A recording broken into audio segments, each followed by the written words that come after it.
Hello, everyone. If you like what I'm doing here, please consider subscribing, liking, and commenting. It would really help the channel out quite a bit. Thank you very much.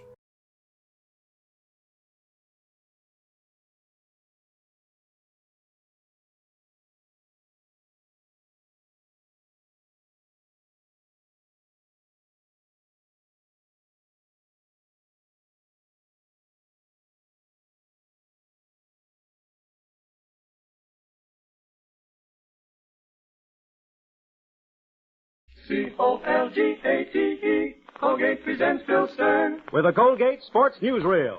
Bill Stern, the Colgate Shave Cream Man, is on the air. Bill Stern, the Colgate Shave Cream Man, with stories rare. Take his advice and you'll look keen. You'll get a shave that's smooth and clean. You'll be a Colgate brushless fan. Good evening, ladies and gentlemen. This is Bill Stern bringing you another Colgate Sports Newsreel. Our guest tonight is the lovely Hollywood movie star, Miss Constance Bennett. But first, Reel 1, Portrait of a Failure. This is the story of a boy who wanted to be a great athlete. His name was Charles Zimmy. And ever since he could remember, little Charles Zimmy had loved sports. As the years passed, Charles Zimmy tried one sport after another, but he failed at all of them until one day he took up wrestling, and he was pretty good at that, too. Only he wasn't quite good enough. Charles realized he'd never make a great wrestler, and so he gave this sport up. But he was all the more determined to someday find some sport in which he could make a great name for himself. One day, Charles Zimmy tried sailing. He'd always liked the water, and if there was one thing he thought he could do, it was to sail a boat. Charles was no better in this than he was in other sports. In fact, one day in a sailboat race, his boat tipped over, and Charles had to swim to shore. But that gave Charles an idea. Why not try the sport of swimming? He liked to swim, and what's more, he was pretty good at it. And so it was that Charles Zimmy dropped all other sports, decided to concentrate on becoming a great swimmer. As the years passed by, Charles swam more and more often. He was determined that before he was too old, he'd at least set one American swimming record. People kidded Charles about his ambition. They laughed at him behind his back. But one day, strange as it seems, Charles Zimmy publicly announced that he was going to swim the whole length of the Hudson River, starting at Albany and ending at New York City. People couldn't believe that he really meant to try it. Not only was this a distance of 147 miles, a distance far greater than anyone had ever dreamed of swimming, but the Hudson River was a rough, vicious river in which to swim any distance at all. It was incredible. How could Charles Zimmy, a man almost 40 years old, do what no one else had even dared try to do? Nevertheless, on August the 25th, 1937, true to his word, Charles Zimmy entered the Hudson River at Albany, New York, to begin his endurance swim. He started poorly. The water was very cold. Ahead of him lay 147 miles of the treacherous river. Thousands lined the river banks to see him try, and they were amazed at his stamina. At the end of 5 hours, he'd gone 6 miles. Charles Zimmy swam on. He passed the 20-mile mark, then the 25-mile mark, then the 50. Charles Zimmy had now been in the water 54 hours. People weren't laughing at him anymore. They were wondering how long he could keep it up. At the end of 80 hours, Charles Zimmy had reached the 75-mile mark. Now he was over halfway. The water was getting rougher all the time. As Charles passed the 100-mile mark, he almost fainted from sheer exhaustion. But he kept on and on. They'd laughed at him, had they? All right, well, he'd show them. The cruel pounding of the water was taking a terrible toll, but somehow he did keep going. Now he'd reached the 130-mile mark. There was only 17 more miles to go. Each stroke was sheer torture, but Charles gritted his teeth and vowed he'd make it. And make it he did. After being in the water 5 full days, Charles Zimmy had succeeded in swimming the entire 147 miles down the Hudson River from Albany to New York City to set an all-time American swimming record. And that's the story. Oh, yeah. There's one thing I forgot to tell you. Charles Zimmy, the man who swam that 147 miles, is a cripple. You see, Charles Zimmy has no legs. Reel 2. You just heard the story of a great endurance swimming champion.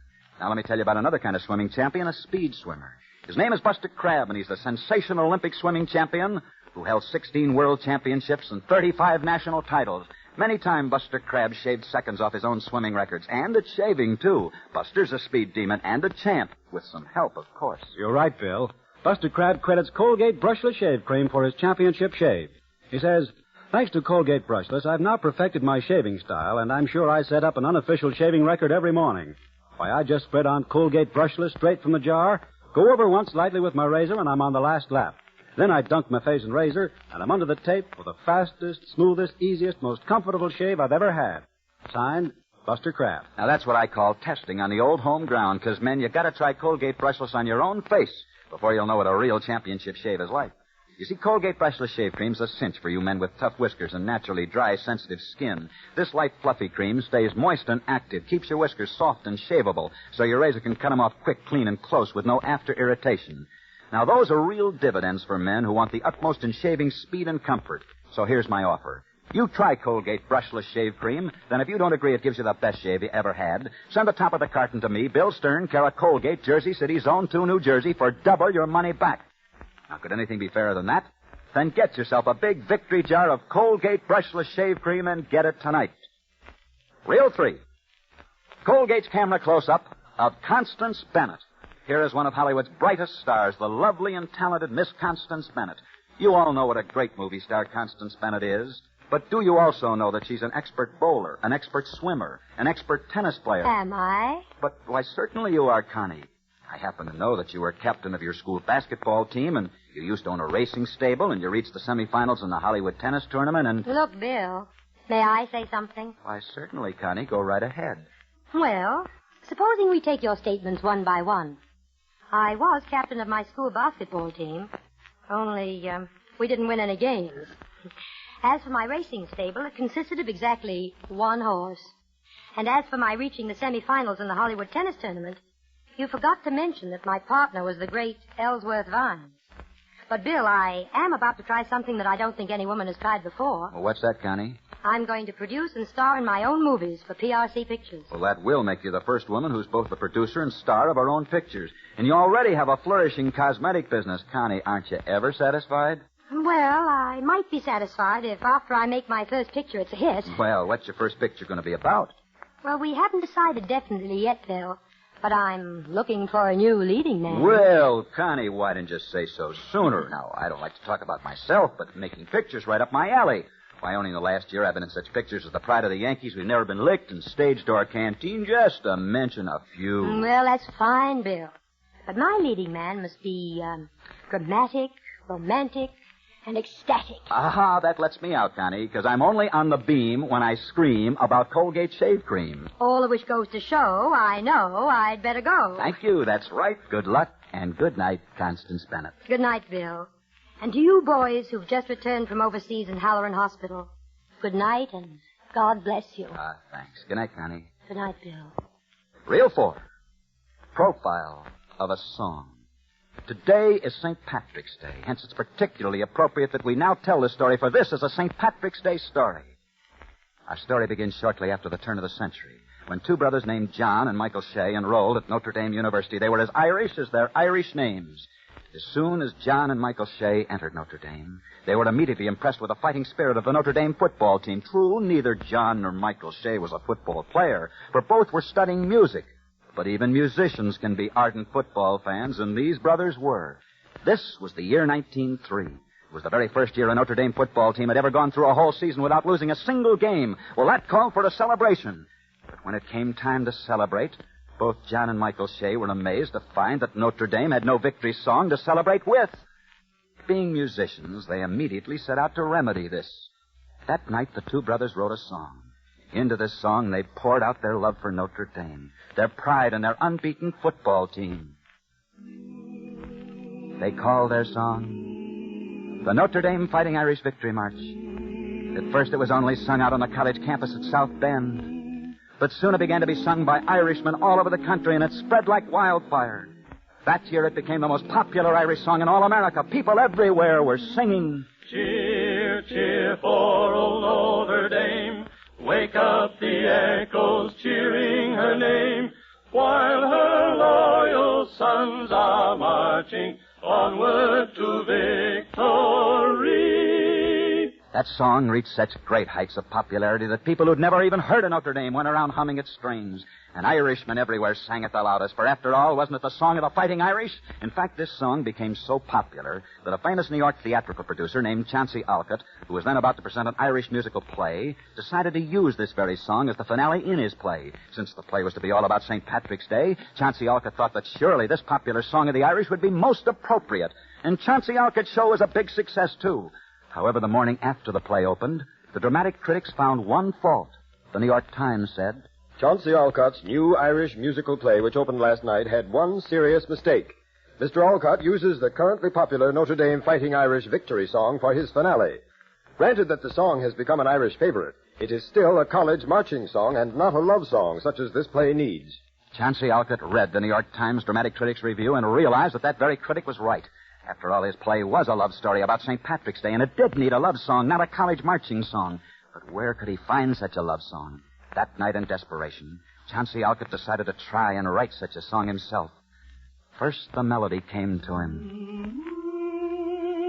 Now, if he could only find words to go with that tune. Finally had it all down on paper. It was an Irish love song, just what his play needed. That night, Chauncey Alcott took the Notre Dame Fighting Irish Victory March out of his Broadway show and replaced it with his new Irish love song that he'd just written. The song was an immediate success. It became one of the greatest Irish love songs ever written. For you see, this Irish love song that Chauncey Alcott had just written was My Wild Irish Rose. My wild Irish rose, the dearest flower that grows. And so, because the Notre Dame football song didn't fit into a St. Patrick's Day number of a Broadway show, My Wild Irish Rose was written. But that's not the end of the story. You see, Chauncey Alcott, who wrote My Wild Irish Rose for a St. Patrick's Day number, died some years later on St. Patrick's Day. My wild Irish rose. Profile of a love song that was written to replace Notre Dame's football favorite. Reel 5, Charles McCarthy. Calling all lather shavers. Cream, the lather shave of Chance Lather Cream works into countless more to soften up the toughest whiskers right and speedy shave the first time over without snagging or pulling. Remember, 2 out of 3 barbers ask, can you do better than follow the expert's choice? Use Colgate Rapid Shave Cream, the shave cream of champions. And now, back to Bill Stern. Reel 6, Colgate's Candid Camera catches the story behind the story, exclusive, New York City, New York. American prisoners of war just returned from Germany reveal that Germany's huge sports stadium where the 1936 Olympics were held is now being used as a concentration camp for American prisoners. But it is camouflaged to look like an ammunition dump so that American planes will be fooled into bombing American prisoners. And that's the 3-0 mark for tonight. Next Friday night, we'll be back same time, same stations with another Colgate Sports Newsreel. Our guest next Friday evening will be the Lone Ranger. So be sure and be with us at our usual time next Friday night when we present in person as our guest one of the most famous stars in radio, the Lone Ranger. And until then, I'll be seeing you on the screen in the News of the Day newsreel at your favorite Lowe's or Associated Theaters. And now, until next Friday night at the same time, this is Bill Stern wishing you all a good night. Bill Stern, the Colgate Shave Cream Man, is on his way. Bill Stern, the Colgate Shave Cream Man, had lots to say. He told you tales of sports heroes, the inside dope he really knows. So listen in next Friday night. Colgate. May I have your attention, Mr. and Mrs. America? Have you seen any of them yet? I mean the young fellows back from the wars, the ones without a leg, an eye, or an arm. Thanks to sulfa drugs, they and many others have been saved from days and weeks of pain, even loss of their lives. You can help provide these wonder drugs simply by saving your used kitchen fats. So pour every drop of used kitchen fat into a tin container, not glass. Take it to your butcher, and he'll give you 4 cents a pound, plus 2 meat ration points free.